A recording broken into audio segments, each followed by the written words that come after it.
ಓಂ ಶ್ರೀ ಗುರುಭ್ಯೋ ನಮಃ ಹರಿ ಓಂ ಓಂ ನಮಃ ಸೂರ್ಯಃ ಪಿತಾಮಹೋ ವ್ಯಾಸಃ ವಸಿಷ್ಠೋ ತ್ರಿಪರಾಶರಃ ಕಶ್ಯಪೋ ನಾರದೋ ಗಾರ್ಗ್ಯಃ ಮರೀಚಿರ್ಮುನಿರಂಗಿರಾಃ ಲೋಮಶಃ ಪೌರುಷಶ್ಚೈವ ಚಮನೋ ಜಮನೋ ಭೃಗುಃ ಶಮನಕೋಷ್ಟಾದಶಶ್ಚೇತಿ ಜ್ಯೋತಿಷ್ಶಾಸ್ತ್ರಪ್ರವರ್ತಕಾಃ ನಮೋ ಋಷಿಭ್ಯಃ ನಮೋ ಮಹದ್ಭ್ಯಃ. ಪ್ರಿಯ ವೀಕ್ಷಕರೇ, ಭಗವಂತ ಶುಭವನ್ನುಂಟು ಮಾಡಲಿ. ಆತ್ಮೀಯರೇ, ನವೆಂಬರ್ ತಿಂಗಳಲ್ಲಿ ಧನುರ್ ರಾಶಿಯವರಿಗೆ ಹೇಗಿದೆ ಎಂಬಂತಹ ಎಲ್ಲ ವಿಷಯಗಳನ್ನು ಕೂಡ ನಾವು ತಿಳ್ಕೊಳ್ಳೋಣ.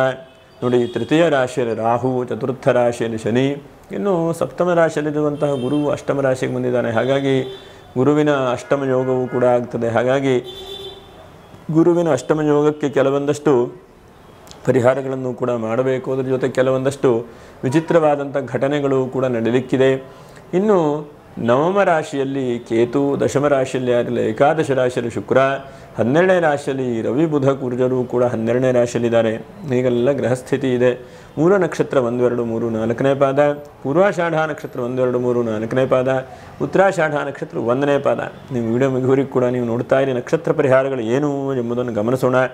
ನೋಡಿ, ವಿಶೇಷವಾಗಿ ಇದು ಕಾರ್ತಿಕ ಮಾಸ. ಹಾಗಾಗಿ ಮಾಮೂಲಿಯಾಗಿ ಹಬ್ಬ ಹರಿದಿನಗಳೇ ಇದೆ. 4ನೇ ತಾರೀಕಿಗೆ ವೈಕುಂಠ ಚತುರ್ದಶಿ, 5ನೇ ತಾರೀಕಿಗೆ ಚಂದ್ರ ಜಯಂತಿ, ಹಾಗೆ ಹುಣ್ಣಿಮೆಯೂ ಕೂಡ ಇದೆ. ಸತ್ಯನಾರಾಯಣ ಸ್ವಾಮಿ ಪೂಜೆ ಮಾಡುವಂಥ ಶುಭವಾದಂಥ ದಿವಸ. 8ನೇ ತಾರೀಕಿಗೆ ಸಂಕಷ್ಟರ ಚತುರ್ಥಿ, 10ನೇ ತಾರೀಕಿಗೆ ಕಾರ್ತಿಕ ಸೋಮವಾರವೂ ಕೂಡ ಇದೆ. 17ನೇ ತಾರೀಕಿಗೆ ಸಂಕ್ರಾಂತಿ ಅಂದರೆ ವೃಶ್ಚಿಕ ಸಂಕ್ರಾಂತಿಯೂ ಕೂಡ ಇದೆ. 20ನೇ ತಾರೀಕಿಗೆ ಅಮಾವಾಸ್ಯೆ ಇದೆ. ಹಾಗೆ 21, 22ನೇ ತಾರೀಕಲ್ಲ ಮಾರ್ಗಶೀರ ಮಾಸದ ಆರಂಭ. ಹಾಗಾಗಿ ಮಾರ್ಗಶೀರ ಮಾಸ ಅಂತಂದರೆ ಅದು ಒಳ್ಳೆಯ ಮಾಸವೇ. ಕೊನೆಯ ಹಂತದ ಒಂದು ಮಾರ್ಗಶೀರ್ಷ, ಪುಷ್ಯ, ಮಾಘ, ಪಾಲ್ಗುಣ ಮುಗಿತಾ ಬಂದು ಹೋಗ್ತದೆ. ಹಾಗೆ ನಮ್ಮಲ್ಲಿ ನವೆಂಬರ್ ತಿಂಗಳು ಕೂಡ ಇನ್ನೇನು ಡಿಸೆಂಬರ್ ತಿಂಗಳು ಮುಗಿದ್ರೆ ನೋಡ್ತಾ 25ನೇ ಇಸ್ವಿಯೇ ಮುಗಿದು ಹೋಯಿತು. ಇನ್ನು ಮುಂದೆ 26ನೇ ಇಸ್ವಿ. ಹಾಗೆ ಜೀವನದಲ್ಲಿ ಎಲ್ಲವೂ ಕೂಡ ಕಳೆದು ಹೋಗ್ತಾ ಇರ್ತದೆ. ನಾವು ಗಮನಿಸಬೇಕಾದಂಥದ್ದು, ಒಂದೊಂದು ಸಮಯವೂ ಕೂಡ ಒಳ್ಳೆ ರೀತಿಯಾಗಿ ಭಗವಂತ ನೀಡ್ತಾನೆ ಅಂತೇಳಿ ನಂಬ್ಕೊಂಡು ಹೋಗ್ತಾ ಬರಬೇಕು. ಏನಪ್ಪ ಅಂತಂದರೆ, ನೋಡಿ, ಧನುರಾಶಿಯವರಿಗೆ ಒಂದು ಹಂತಕ್ಕೆ ಇಷ್ಟು ದಿವಸ ಗುರು ಸಪ್ತಮದಲ್ಲಿ ಗುರು ಇದ್ದಾಗ ಒಂದು ಹಂತದ ಬೆಳವಣಿಗೆಯನ್ನು, ಅಭಿವೃದ್ಧಿಯನ್ನು ಅವೆಲ್ಲ ಹಂತಕ್ಕೂ ಕೊಡ್ತಾ ಇದ್ದ. ಆದರೆ ಇವಾಗ ಅಷ್ಟಮ ರಾಶಿಗೆ ಅವನು ಉಚ್ಚವಾದಂಥ ಸ್ಥಾನಕ್ಕೆ ಹೋಗ್ತಾ ಇದ್ದಾನೆ. ಹಾಗಾಗಿ ಉಚ್ಚವಾದಂಥ ಸ್ಥಾನಕ್ಕೆ ಹೋದಾಗ ಒಂಥರ ವಿಪರೀತ ಆದಂತಹ ಯೋಗವನ್ನು ರಾಶ್ಯಾಧಿಪತಿ ನೀಡಬಹುದೇನೋ. ಯಾಕಂದರೆ ಇಷ್ಟು ದಿವಸ ಕೆಲಸ ಆಗದೇ ಇರುವಂಥ ಕೆಲಸಗಳು ಯಾವುದೋ ಥರದಲ್ಲಿ ಆಗುವಂಥದ್ದು, ಮತ್ತು ಜೀವನದಲ್ಲಿ ಯಾವುದೋ ಒಂದಷ್ಟು ದುಃಖ ಚಿಂತೆ ಇದ್ದರೆ ದಿಢೀರನೇ ಬದಲಾವಣೆ ಆಗುವಂಥದ್ದು, ಮತ್ತು ಮನಸ್ಥಿತಿ ಸದ್ಯದಲ್ಲಿ 2025ನೇ ಇಸ್ವಿಯಲ್ಲಿ ಧನುರಾಶಿಯವರಿಗೆ ಮನಸ್ಥಿತಿ ಹೇಳುವಂಥದ್ದು ಸ್ವಲ್ಪ ಖಿನ್ನತೆ, ಚಿಂತೆ, ಟೆನ್ಷನ್ನು ಇಂತಹದ್ದೇ ಬಹಳ ಇದೆ. ಅದು ಒಂದಂತಕ್ಕೆ ಪರಿಹಾರ ಆಗೋ ಒಳ್ಳೆಯ ಥರದಲ್ಲೂ ಹೀಗೆ ಬರ್ತಾ ಇಲ್ಲ. ಎಲ್ಲ ದುಃಖದ ಮನಸ್ಥಿತಿ, ಯಾವುದೋ ಒಂದು ಟೆನ್ಷನ್ನು, ಯಾವುದೋ ಒಂದು ಆಲೋಚನಾ ಶಕ್ತಿಯಲ್ಲಿ ವಿಚಿತ್ರವಾದಂಥದ್ದು ಆಗ್ತಾ ಇದೆ. ಹಾಗಾಗಿ ನಿಮ್ಮ ಜಾತಕದ ದಶಾಭುಕ್ತಿಗಳ ಮೇಲೂ ಕೂಡ ವ್ಯತ್ಯಾಸ ಬರಬಹುದು. ನೋಡೋಣ, ಈ ಗ್ರಹಸ್ಥಿತಿಗಳನ್ನು ನೋಡಿ ನಾವು ಹೇಳುವಂಥ ಪ್ರಯತ್ನ ಮಾಡೋಣ. ಒಂದನೇದಾಗಿ ನಾವು ರಾಹುವಿಂದ ಚಿಂತನೆ ಮಾಡಲಿಕ್ಕೆ ಹೋದರೆ, ರಾಹು ಬಲಿಷ್ಠವಾಗಿದ್ದಾನೆ, ಧೈರ್ಯವನ್ನು ರಾಹು ಕೊಡ್ತಾನೆ. ಯಾಕಂದರೆ ವಿದೇಶಿಯಾದಂತಹ ಸಂಬಂಧವಾದಂಥ ಹಣಕಾಸು ಬರುವಂಥದ್ದು, ಮತ್ತು ನೀವು ಯಾವ್ಯಾವ ಕೆಲಸ ಕಾರ್ಯಗಳನ್ನು ಮಾಡ್ತಾ ಇದ್ದೀರೋ ಅದರಲ್ಲಿ ಸ್ವಲ್ಪ ಸ್ಟೆಪ್ ಬೈ ಸ್ಟೆಪ್ ಅಭಿವೃದ್ಧಿ ಆಗುವಂಥದ್ದು, ಮತ್ತು ಆನ್ಲೈನ್ ಕೆಲಸ ಕಾರ್ಯಗಳನ್ನು ಮಾಡ್ತಾ ಇದ್ದಂಥಲ್ಲಿ ಹೆಚ್ಚಿನದಾದಂಥ ಅಭಿವೃದ್ಧಿ, ಧಾರ್ಮಿಕ ಮುಖಂಡರಿಗೂ ಕೂಡ ಹೆಚ್ಚಿನದಾದಂಥ ಅಭಿವೃದ್ಧಿ, ಮತ್ತು ನಿಮ್ಮಲ್ಲಿರುವಂತಹ ಏನೋ ಮೂಳೆ ನೋವು ಬರುವಂಥದ್ದು, ಹೊಟ್ಟೆ ನೋವು ಬರುವಂಥದ್ದು, ಸ್ವಲ್ಪ ಈ ರೋಗ ರುಜಿನಗಳ ಸಂಬಂಧವಾದ್ದು ಸ್ವಲ್ಪ ಪರಿಹಾರ ಆಗುವ ಸಾಧ್ಯತೆಗಳು ಕಾಣುತ್ತದೆ. ಇನ್ನು ವಾಹನಾದಿಗಳೆಂದು ಕೂಡ ಚತುರ್ಥದ ಶನಿ. ಹಾಗಾಗಿ ವಾಹನದಿಂದ ಒಂದು ಹಂತಕ್ಕೆ 50-50 ಥರ ಇರ್ತದೆ. ವಾಹನ ವ್ಯವಹಾರ ಮಾಡೋರಿಗೆ, ಕಬ್ಬಿಣದ ವ್ಯವಹಾರ ಮಾಡೋರು ಒಂದು ಹಂತದ ಲಾಭಾಂಶಗಳೇನೋ ಬರ್ತಾ ಇರ್ತದೆ. ಆದರೂ ಕೂಡ ಎಲ್ಲೋ ಒಂದು ಸ್ವಲ್ಪ ದುಃಖ, ಚಿಂತೆ ಇಂತಹದ್ದು ಕೂಡ ಮನೆ ಮಾಡ್ತದೆ. ಚತುರ್ಥ ರಾಶಿಯಲ್ಲಿ ಶನಿ ಇದ್ದಾಗ ಗುರುವಿನ ರಾಶಿ, ಹಾಗಾಗಿ ಭದ್ರತೆಯನ್ನು ಕೊಡ್ತಾನೆ. ತೀರಾ ನಷ್ಟ ಆಗಿದೆ ಅಂತೇನಿಲ್ಲ. ಆದರೂ ಕೂಡ ಮೊದಲಾದಂಥ ಗ್ರಹಸ್ಥಿತಿ ಇದ್ದರೂ ಕೂಡ ಎಲ್ಲೋ ಒಂದು ಚಿಂತೆ, ಎಲ್ಲೋ ಒಂದು ಟೆನ್ಷನ್ನು, ಯಾಕೋ ಒಂದು ಆಗ್ತಾ ಇಲ್ಲ, ಇಂತಹದ್ದು ಬಹಳ ಮಟ್ಟಿಗೆ ನಿಮ್ಗೆ ಆಗ್ತಾ ಇದೆ. ಇನ್ನು ಶಾರೀರಿಕ ಅಧಿಪತಿಯಾದಂತಹ ಗುರುವೇ ಅಷ್ಟಮದಲ್ಲಿದ್ದರಿಂದ ಒಂದು 5-6 ನೀವು ಈ ತಿಂಗಳಲ್ಲಿ ಜಾಗ್ರತೆ ವಹಿಸ್ಕೊಳ್ಬೇಕು. ಒಂದನೇದಾಗಿ ದಿಢೀರ್ನೇ ಏನಾದರೂ ಕೂಡ ಶಾರೀರಿಕವಾಗಿ ಏನಾದರೂ ಸಣ್ಣ ಪುಟ್ಟ ಸಮಸ್ಯೆಗಳು ಬರುವಂಥ ಸಾಧ್ಯತೆಗಳಿದೆ. ಯಾಕಂದರೆ ರಾಶ್ಯಾಧಿಪತಿಯಾದಂತಹ ಗುರು ರಾಶಿಯಲ್ಲಿದ್ದರೆ ಗುರುನ ದೇಹ ಪುಷ್ಟಿಶ್ಚ ಎಂಬುದಾಗಿ ಕರೆದಿದ್ದಾರೆ. ದೇಹ ಪುಷ್ಟಿಯನ್ನು, ದೇಹವನ್ನು ವೃದ್ಧಿಯಾಗುವಾಗ ಮಾಡ್ತಾನೆ. ಆದರೆ ಅಷ್ಟಮ ರಾಶಿಯಲ್ಲಿದ್ದರಿಂದ ಒಬ್ಬೊಬ್ಬರಿಗೆ ಒಂದೊಂದು ವಿಚಿತ್ರವಾದಂಥ ಫಲಗಳಾಗಬಹುದು. ದಿಢೀರ್ನೇ ಏನಾದರೂ ಎದೆನೋವು ಬರುವಂಥದ್ದು, ಆರೋಗ್ಯದಲ್ಲಿ ಸಣ್ಣ ಪುಟ್ಟ ಸಮಸ್ಯೆಗಳು ಬರುವಂಥದ್ದು ಆಗಬಹುದು. ಇನ್ನು ಹಣಕಾಸಿನ ವ್ಯವಸ್ಥೆ ನೋಡಲಿಕ್ಕೆ ಹೋದರೆ ಉಚ್ಚವಾದಂಥ ಒಂದು ಸ್ಥಿತಿಯಲ್ಲಿದ್ದಾಗ ಅಷ್ಟಮಕ್ಕಿರ್ತಾನೆ ಅವನು. ಹಾಗಾಗಿ ವಿಚಿತ್ರವಾದಂಥ ಒಂದು ಫಲಗಳನ್ನು ಕೂಡ ಗುರು ನೀಡುವಂಥ ಸಾಧ್ಯತೆಗಳಿದೆ. ಇವತ್ತೇನು ದುಡ್ಡು ಕಾಸೇ ಇಲ್ಲ, ವ್ಯವಹಾರಗಳೇ ನಡೀತಾ ಇಲ್ಲ. ದಿಢೀರ್ನ ಯಾವುದೋ ಒಂದು ಮೂಲಕವಾಗಿ ಹಣ ಬರುವಂಥದ್ದು, ದಿಢೀರ್ನ ಯಾವುದೋ ಒಂದು ಮೂಲಕವಾಗಿ ಕಪಟ್ ಅಂತ ಆಗಿಬಿಡುವಂಥ ಸಾಧ್ಯತೆಗಳು. ಎಷ್ಟೋ ಸಲ ನಾವು ಅಂದ್ಕೊಳ್ತಾ ಇರ್ತೇವೆ ಇದು ಆಗಲ್ಲ ಅಂಥೇಳಿ, ಯಾವುದೋ ಒಂದು ಕ್ಷಣಕ್ಕೆ ಒಂದು ಫೋನಿಂದ ಆಗುವಂಥ ಸಾಧ್ಯತೆಗಳು. ಮತ್ತು ವಿದ್ಯಾರ್ಥಿಗಳ ಜೀವನದಲ್ಲೂ ಸ್ವಲ್ಪ ಗಮನಿಸ್ಕೊಳ್ಳಿ ನೀವು. ವಿದ್ಯಾರ್ಥಿಗಳಿಗೆ ಏನೋ ದಿಢೀರ್ನ ಏನೋ ಚೇಂಜಸ್ ಆಗುವಂಥದ್ದು, ಯಾವುದೋ ಒಂದು ಸಬ್ಜೆಕ್ಟ್ ತೆಗೆದುಕೊಂಡಿರ್ತೇನೆ, ಅದನ್ನು ಓದಲಿಕ್ಕೆ ಆಗ್ತಾ ಇಲ್ಲ, ಏನೋ ದುಃಖ ಆಗ್ತಾ ಇದೆ, ಚಿಂತೆ ಆಗ್ತಾ ಇದೆ, ಇಂಥವರೆಲ್ಲ ಸ್ವಲ್ಪ ಗಮನಿಸ್ಕೊಳ್ಳಿ.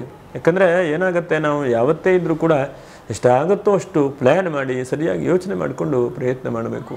ಮನುಷ್ಯನ ಪ್ರಯತ್ನವು ಎಲ್ಲಕ್ಕಿಂತ ಮುಖ್ಯವಾದದ್ದು. ಹಾಗಾಗಿ ವಿದ್ಯಾರ್ಥಿಗಳು ಏನೇ ತೀರ್ಮಾನ ತೆಗೆದುಕೊಳ್ಳುವಾಗ ದೃಢವಾಗಿ ನಿಧಾನವಾಗಿ ತೀರ್ಮಾನ ತೆಗೆದುಕೊಳ್ಳಿ. ಒಂದೇ ಸಲ ತೀರ್ಮಾನ ತೆಗೆದುಕೊಂಡ್ರೆ ಸ್ವಲ್ಪ ವ್ಯತ್ಯಾಸ ಆಗುವಂಥ ಚಾನ್ಸಸ್ಸು ಕೂಡ ಇದ್ದಾವೆ. ಇದೊಂದು ಗಮನಿಸ್ಕೊಳ್ಬೇಕು. ಮತ್ತು ಅಷ್ಟಮದ ಗುರುವಿಂದ ವಿಶೇಷವಾಗಿ ಬದಲಾವಣೆಗಳನ್ನು ಹೇಳ್ತದೆ ಶಾಸ್ತ್ರ. ಏನು ಬದಲಾವಣೆ ಆಗಬಹುದು? ಒಂದು ಧಾರ್ಮಿಕ ಮುಖಂಡರಿದ್ದರೆ ನಿಮ್ಮ ಹೆಚ್ಚಿನದಾದಂಥ ಅಭಿವೃದ್ಧಿ ಆಗುವಾಗ ಆಗಬಹುದು. ಮತ್ತು ಧರ್ಮದ ಸಾನ್ನಿಧ್ಯಗಳು ಜಾಸ್ತಿ ಆಗುವಂಥ ಸಾಧ್ಯತೆಗಳು. ಮತ್ತು ಈ ಒಂದು ಲೌಕಿಕವಾದಂಥ ಒಂದು ಜೀವನದಲ್ಲಿ ಯಾರ್ಯಾರು ಇದ್ದೀರೋ ಅಂಥವರಿಗೆಲ್ಲ ಸ್ವಲ್ಪ ಆಧ್ಯಾತ್ಮಿಕವಾದಂಥ ಮನಸ್ಥಿತಿ ಬರುವಂಥ ಸಾಧ್ಯತೆಗಳಾಗ್ತದೆ. ಧ್ಯಾನ ಮಾಡೋದು, ಯೋಗ ಮಾಡೋದು, ಮತ್ತು ನಿಶ್ರೇಯಸ್ಸು ಅಂತ ಹೇಳ್ತಾರೆ, ಮೋಕ್ಷ. ಈ ಮೋಕ್ಷದ ಕಡೆಗೆ ಅಧ್ಯಯನ ಮಾಡ್ತಾ ಹೋಗುವಂಥದ್ದು ತಿಳುವಳಿಕೆ. ಯಾಕಂದರೆ ಆ ಭಗವಂತನನ್ನು ಚಿಂತನೆ ಮಾಡ್ತಾ ಹೋಗ್ತಾ ಆಧ್ಯಾತ್ಮಿಕವಾದಂಥ ಮಾರ್ಗಕ್ಕೆ ಹೋಗಬೇಕು. ಹಾಗಾಗಿ ಪರಾವಿದ್ಯಾ ಅಪರಾವಿದ್ಯಾ ಅಂತೆರಡು ವಿದ್ಯೆಗಳನ್ನು ಹೇಳ್ತದೆ.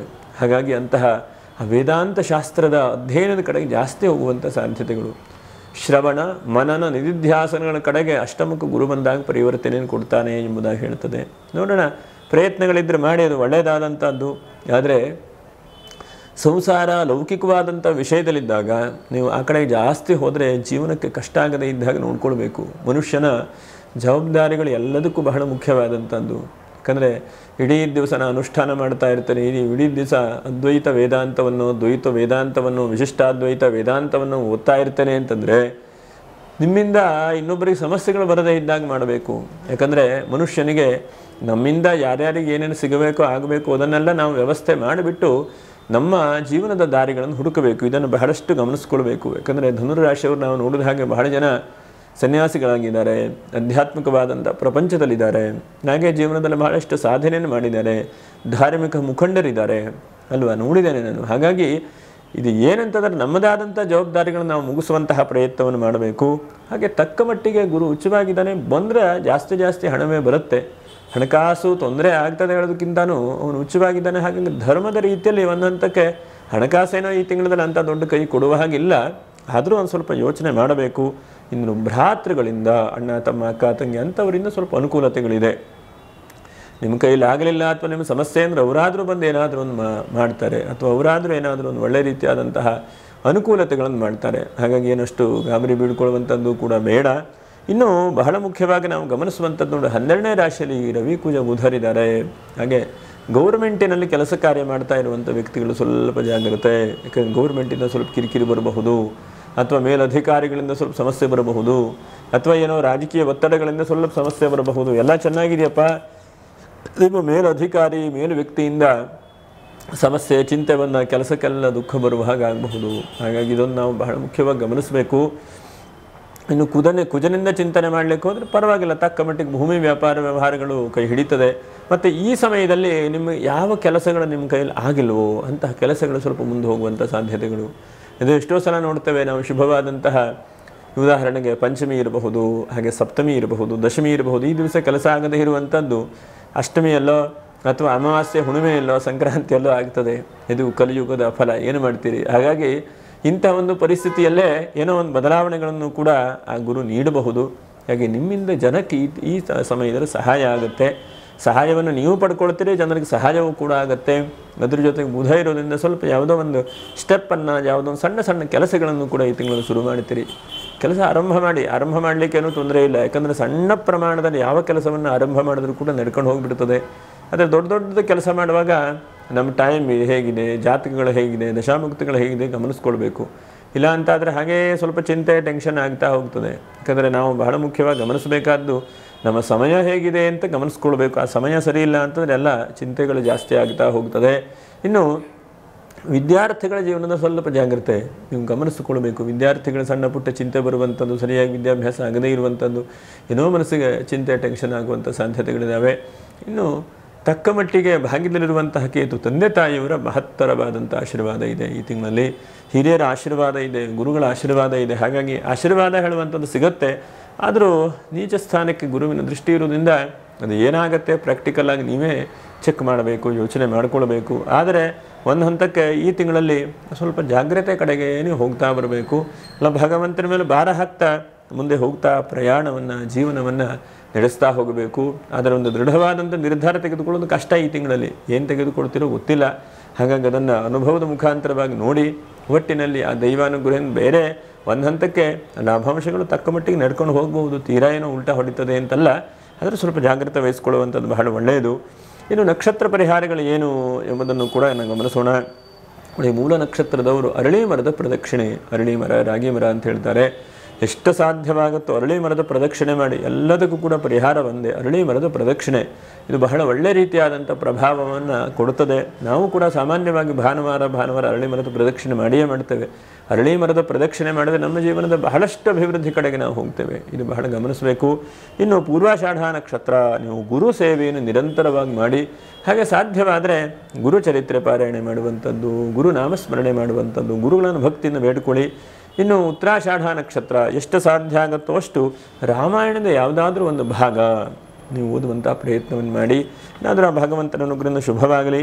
14ನೇ ತಾರೀಕು ಬಹಳ ಪ್ರಶಸ್ತವಾಗಿದೆ, ಏನು ಚಿಂತೆ ಮಾಡಿಕೊಳ್ಳುವಂಥದ್ದು ಬೇಡ. 14ನೇ ತಾರೀಕು ನೀವು ಅಂದುಕೊಂಡಾಗ ಒಳ್ಳೆಯ ಕೆಲಸ ಕಾರ್ಯಗಳನ್ನು ಮಾಡಿ. 7ನೇ ತಾರೀಕು ಕೂಡ ತಕ್ಕ ಮಟ್ಟಿಗೆ ಅನುಕೂಲತೆಗಳಿದೆ. ಹಾಗಾಗಿ ಆ ಗುರುಗಳ ಮೇಲೆ ಸಂಪೂರ್ಣವಾಗಿ ಭಾರ ಹಾಕಿ ಎಲ್ಲರಿಗೂ ಕೂಡ ಶುಭವಾಗಲಿ ಅಂಥೇಳಿ ಭಗವಂತನಲ್ಲಿ ಪ್ರಾರ್ಥನೆ ಮಾಡ್ತಾ ಮುಂದಿನ ವಿಡಿಯೋದಲ್ಲಿ ಮತ್ತೆ ಭೇಟಿ ಮಾಡೋಣ. ಯಾರು ಸಬ್ಸ್ಕ್ರೈಬ್ ಮಾಡಿಲ್ಲ ಅಂತವರು ಸಬ್ಸ್ಕ್ರೈಬ್ ಮಾಡಿ, ಒಂದು ಲೈಕನ್ನು ಮಾಡಿ, ಶೇರನ್ನು ಮಾಡಿ ಅಂತ ಹೇಳ್ತಾ ಮುಂದಿನ ವಿಡಿಯೋದಲ್ಲಿ ಭೇಟಿ ಮಾಡೋಣ. ನಮಸ್ಕಾರ. ಲೋಕಾ ಸಮಸ್ತ ಸುಖಿನೋ ಭವಂತು, ಸಮಸ್ತ ಸನ್ಮಂಗಲಾನಿ ಭವಂತು. ನಮಃ ಶಾಂತಾಯ ದಿವ್ಯಾಯ ಸತ್ಯಧರ್ಮಸ್ವರೂಪಿಣೆ ಸ್ವಾನಂದಾಮೃತದೃಪ್ತಾಯ ಶ್ರೀಧರಾಯ ನಮೋ ನಮಃ. ಸದ್ಗುರು ಪ್ರಸಾದ ಸಿದ್ಧಿರಸ್ತು.